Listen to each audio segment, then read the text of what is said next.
Now you could tell that Mick was going places, and not by his acting talent alone. Although that was there, he also had his martial arts skills. Not only was that film ahead of its time, dealing with the issues of middle-class teens, but it also spawned a major talent in Mick Donald. Although the film failed to produce big numbers at the box office, Mick Donald's career was getting off to a favorable start. When I saw the Kicksters, which I love, still a huge fan, as I said. I've got actually the old poster in my garage. I like to go out there and sit and smoke cigars and stare at it. Because when I was young, before I started making films, the Kicksters was so great. It was like being with my friends, the young kids on it. It was like my life. So I'd acquired this great script, excellent story, exquisite dialogue. So I had my team get to work on a rewrite, and I made my move for the Mick. The rest is history. Compound Fracture found Donald in his first leading role and gave American audiences a reason to go to the theater.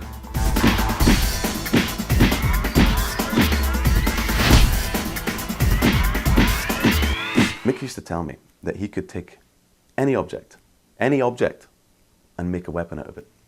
Like this tripod, for instance, could, actually that would really make a pretty formidable weapon. But for example, let's, I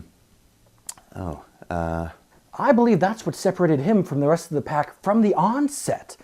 He began using weapons while everyone else was still using their bare hands. What an evolution in film! And he wouldn't just use a weapon for weapon's sake. It always had to have meaning.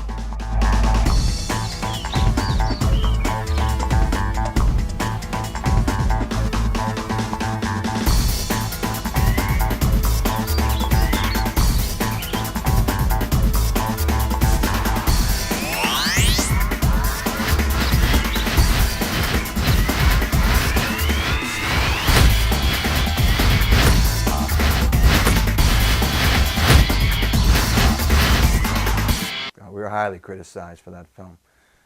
Not only by the doctors who said it was impossible, but by the critics as well. What you have to understand is that this is at a time when all people had to look at was family-oriented stuff. And this was Mick's way of saying, I ain't having it. Too much violence in film? Not yet.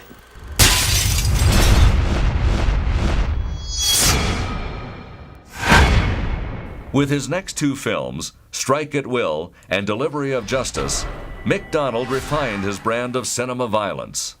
In Delivery of Justice, Donald portrays a pizza delivery man on the edge, caught between his love of the job and his overwhelming sense of justice.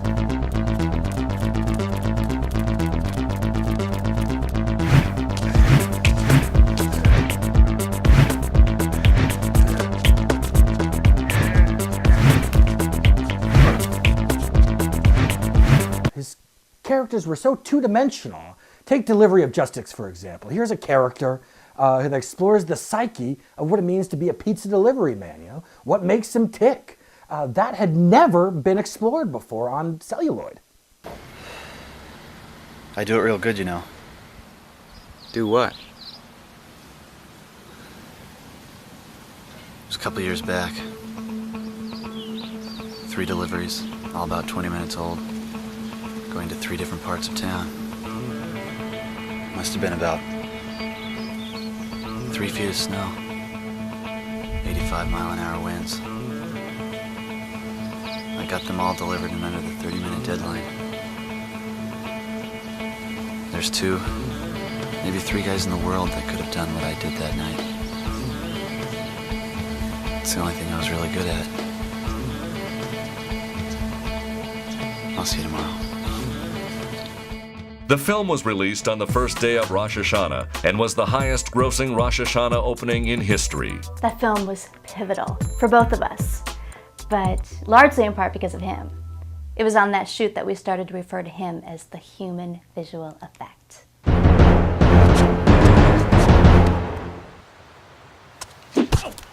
everyone thought it was fake or it was done with computer effects. But that stuff was obvious and primitive back then. I think he really resented the suggestion that he was faking it.